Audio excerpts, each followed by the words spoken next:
I'm meteorologist Jason Caterina on AM 560, The Answer. Get the latest weather, traffic, and news updates online at 560theanswer.com. This hourly segment is brought to you by The Real Story with Jeannie Ives, powered by Breakthrough Ideas, Sunday evening at 7 on AM 560 The Answer. Now, from the Signature Bank Studios. Only the biggest stories, only the biggest guests, and only the biggest opinions. This is AM 560, The Answer. All right, this is outrageous. He's my new best friend. I did not realize that we get to talk to the great Stephen Moore every week, and I happen to be filling in on 2 Wednesdays in a row. And Stephen Moore, noted economist, author of The Trump Economic Miracle and the Plan to Unleash Prosperity Again, co-authored by Art Laffer with Stephen Moore. Hello, my friend. How are you? Welcome to AM 560 The Answer. So good to be with you. And I guess, Dan, they're just going to have to, I think you're just going to have to take Dan's place in the show. It's going to be the Chris and Amy show from now on. And you can tell Dan I said that. Right? I will tell him that. I will send it to him right now. If you could wait a minute, I'll send the message out. I'll fire that message off. Now, I've got so much good stuff to talk to you about and interesting stuff. But, you had a column that you wrote talking about this, the BBB being the biggest conservative victory in 30 years. Do you want to tell me some of the highlights in that column? Sure. And by the way, thank you for mentioning that. Look, this is a gigantic win for conservatives, people who believe in free enterprise and free markets. And by the way, most people focus on, of course, the most important thing, which is that, we've extended the Trump tax cuts. So we're not going to face a $4 trillion nuclear bomb version, tax version of a bomb exploding on our economy in January. So that has been defused, which is a huge, huge asset. It's one of the reasons I think I'm very bullish on the U.S. economy. But in addition to that, there's a lot of other great stuff in this bill. For example, one of the issues that I've spent half of my life working on is school choice, allowing every parent in America to have choices about where they send their kids to school, especially important in Chicago, where you have some of the worst public schools in the nation. This expands school choice in a big way. It's the biggest federal expansion of school choice ever. Then there's the issue of health savings accounts, which gives people more control of their health care dollars over conventional insurance. This expands health savings accounts. It's a great way to reduce health care costs in America and let people get the health care they want. It gets remember the electric vehicle mandate under Biden? Yes. One, you got to buy an electric car. We got rid of that. That's gone, folks. Now you can buy whatever car you want. This is America. We got rid of a lot of the Green New Deal crap. All this in social, solar power, wind power, and all this stuff that produce almost no energy in America.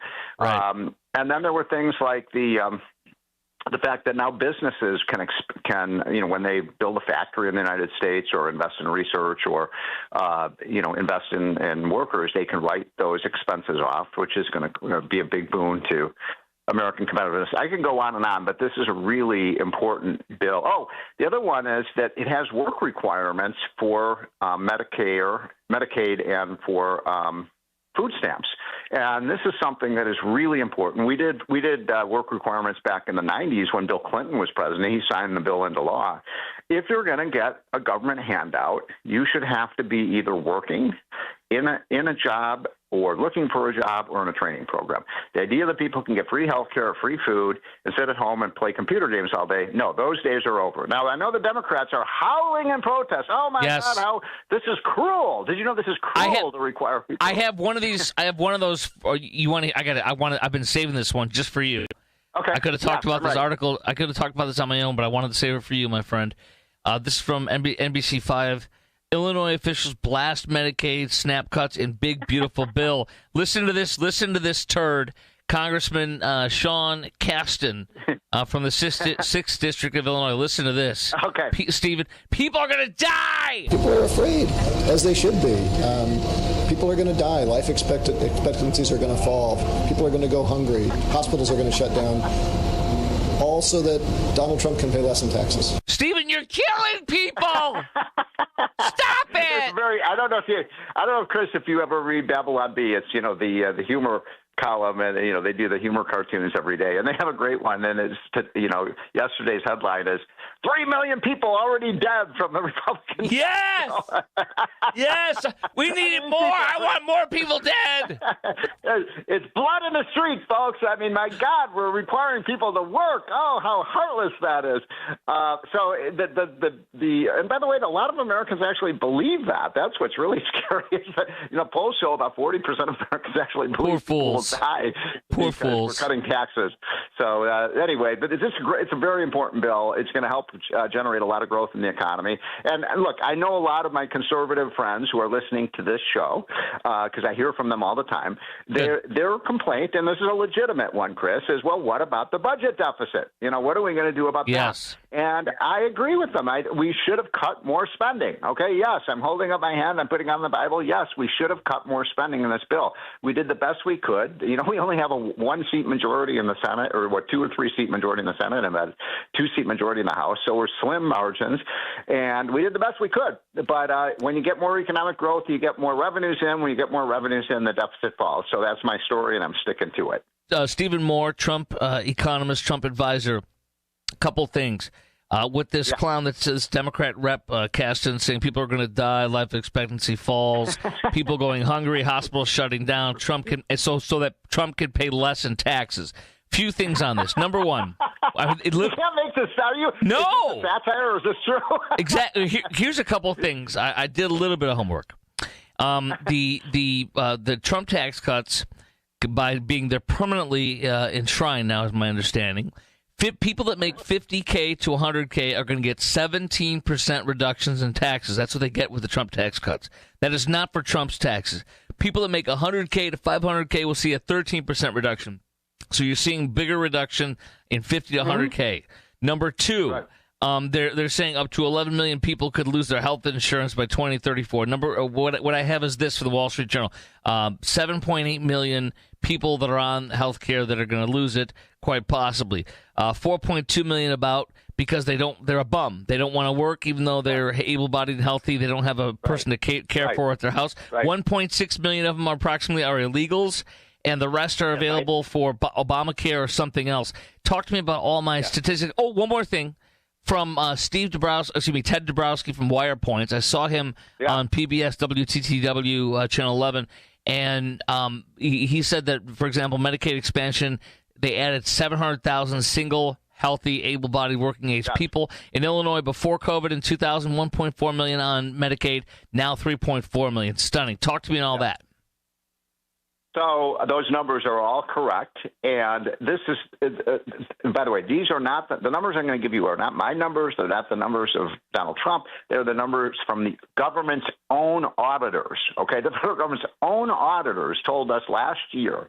Do you know how much money was stolen and defrauded from the Medicaid program? Billions, I'm sure. Billions. 150 billion. Not 150 million. $150 billion was stolen from that program. And you know what we're going to do? We're going to get rid of the fraud. You've got million. And by the way, I'm pro-immigration, but my God, you can't let all these illegal immigrants in and say, "Hey, come on in. You get free health care. Taxpayers will pay for it." That's insanity. So we're basically saying, if you're not eligible for the program, you don't get it. Now, the Democrats say, "Oh, that's so cruel." And here's my point. I was on CNN last week. I made this point. If you guys, Democrats, feel so strongly about this, let's have a bill that you introduce. Hakeem Jeffries, the ranking minority member of the House, should put a bill on the House floor that says we as Democrats believe that every single illegal immigrant in the country should get free health care and taxpayers should pay for it. And let's see who votes for that. And instead, let's stand up and be counted, and let's have a fair vote on that. If that's the Democrats' position, how many people in the public do you think? How many voters do you think agree with that position? Maybe 1 out of every 10. Right. So they don't want to say it. They're just saying, "Oh, it's so cruel to cut people off Medicaid." A lot of these people are not eligible for the program, and they're the program's being defrauded. Not just by people who are not eligible for the program. Doctors are ripping off the program. Hospitals are ripping off the program. Healthcare providers. We're writing blank checks to these people, and it's going to bankrupt our country, folks. Including 2 states being billed for the same Medicaid patient, double billing on that. Oh yeah, exactly. Exactly. How about the fact that California, I don't know the numbers for Illinois, California this year will get $120 billion from Medicaid. One state, how California's, that's how they're balancing their budget. They're putting everybody on Medicaid and they're getting all these federal dollars. Yes. And by the way, it's a shell game. They're taking the money in. Illinois does this too. They're taking the money in and they're using it for illegals by moving the money around to make it look like they're not using it for illegals. Correct? Yes. Now let me make another point. This is so important. This is an important discussion. So you mentioned Bill Clinton, and Bill Clinton did cite a work requirement, and we saw the very same arguments that we're hearing today. Very same. Oh my God! Blood in the streets. Republicans came for the children, and da. So what we found, this was the Brookings Institute. That's a liberal, left of center think tank. They did the definitive study on what happened to these people that we required to get off welfare. They all died. They all died. The vast majority of them got jobs, and 10 years later, they were better off than they were before. But the Democrats don't want them. You can't advance in this country if you don't have a job. Yeah, the Democrats don't want them to get better off. Exactly. I want to play a soundbite. People to be dependent. You're right. No, that's the point. They want these people to be dependent on government because then they'll vote Democrat. Right. It's their plan. It's one of their tenets. Now, I wanted to play this for you. This came out this morning, and this is a little soundbite from Fox News this morning. Check this out. Here we go. Gains since the start of President Trump's second term, increasing by over 2 million jobs, while the number of foreign-born workers has declined by more than 540,000. I'm going to repeat that. U.S. worker boost since Trump took office in the past 6 months. 543,000 foreign-born workers out, losing their jobs. 2 million native-born folks like you and me, born in the city of Chicago, 2 million get jobs, while 500,000 illegals get booted. Yeah, look, I think we got to figure out what we're going to do about illegal immigrants who are in the country who are working. I have a plan, and by the way, I just had a study that came out. Wait, not another plan. Not another plan. You're going to kill more people, Stephen? Go ahead. Get ready to put your bulletproof vest on. No, what I'm going to say is that that we just did the study that shows that if we don't have more immigration, the labor force in America over the next 25 years is going to shrink. In other words, our economy will shrink because it's just simple math and it's simple demographics. That I was born in 1960. That was the peak year for births in America, and now we have the baby boomers retiring. And guess what? Unfortunately, young people aren't having enough kids. I don't understand why. I mean, come on, it's fun. Right. Have kids. Right. Making babies is fun. Yes. But anyway, dealing with them is not fun sometimes. Go ahead. Yeah, it's painful. But anyway, my point is we are going to need more immigrant workers, but they have to come in legally. And my plan is, and I know I'm going to get a lot of hate mail from some of your listeners, but I would like to hear back from people, and I want your thoughts about this. I've come up with an idea. How about this? Pay to stay. So if you came in the country illegally, but you have a job, and you're working on that job, and you haven't committed any crimes, and you have an employer who will vouch for you, saying this is an upstanding person, you can stay here, but you cannot have a path to citizenship. You cannot vote, and you pay a fine. What do you think about that? I don't like that because it'll act as a magnet, I think, for others. But here's what I do like. I do like the idea of I've never been opposed to as many biometric type things that we can do for illegals to be legal, come here, work for whatever for the farming stuff for 3 months out of the year, go back home, enrich your family, but do it legally with biometrics. You can never, if you do anything go rogue, you'll never be allowed in this country. Yeah. So I like that. I mean, because you know what? We have right now, we're in the peak of summer. We have what's called a seasonal visa program, and we do allow about 150,000 immigrants to come in on a seasonal visa. They get to stay for 3 to 6 months. They do maybe work in a resort, or by the way, Donald Trump uses these visas at Mar-a-Lago, and then they leave. And then the next year they come back, and those are good programs. We need more worker visas, and people have to come in the right way. And I think that's one thing most Americans agree with. Stephen Moore, real fast. Treasury Secretary Bessent announces significant increase in tariff revenue. $100 billion this year collected so far. Yeah. $300 plus projected by the end of 2025. $300 plus billion. $2.8 trillion over 10 years. Also, Trump teases announcements on trade negotiations with 7 countries. Yep. Look, on the tariff stuff, you're anti-tariff, which is fine. I'm not here to go at it with you on that. What have you learned or seen so far? Not that you have learned anything, because you might be like, I still am against them. But what are your thoughts on that? Look, if a tariff is a tax, right. And if you have taxes, you want to collect the revenues, we have to pay for government.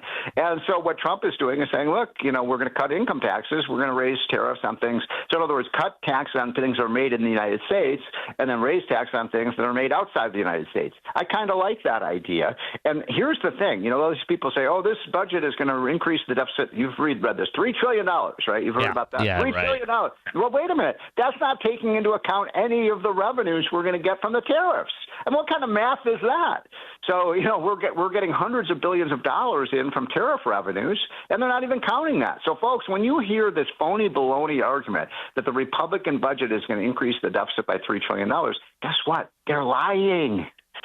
One last tiny thing, 10 seconds. $100,000 salary in 2020 has the same buying power as almost $125,000 right now, according to the U.S. Bureau of Labor Statistics. $100,000, you now make $124,000. That's Joe Biden. Bidenomics. Yeah, that's the inflation. That was what Biden did to our economy. Thank you. And the reason Democrats lost and got wiped out in 2024 is Americans hate inflation. We hate going to the gas station and paying more for gas. We hate going to the grocery store. I know that because I talk to my wife every day that Biden was president, and all she did was bitch every day about how much things cost. Stephen Moore, I love talking to you, my friend. Appreciate you very much. Economist, author of the Trump. I don't even want Dan to come back. We don't need Dan. Hey, we don't need no stinking measures. Stephen Moore, the book is called The Trump Economic Miracle and the Plan to Unleash Prosperity, again, with Art Laffer. Thank you so much. Appreciate you, Stephen. All right, there he goes. Talk soon. This is Chris Kroc, and for Dan Propp, we'll talk about Ukraine and what Trump might do. Walmart, people are locking up socks now so you don't steal them. All that next. Chris and for Dan, AM 560, The Answer. Listen to Dan and Amy on your smartphone. Download the AM 560 mobile app today at 560theanswer.com/mobile. At almostfreeteeth.com, they're dedicated to making smiles great again. If you have medical PPO insurance, find out how you could save 90% off on average to get a beautiful dental implant supported smile. Check if you qualify right now at almostfreeteeth.com.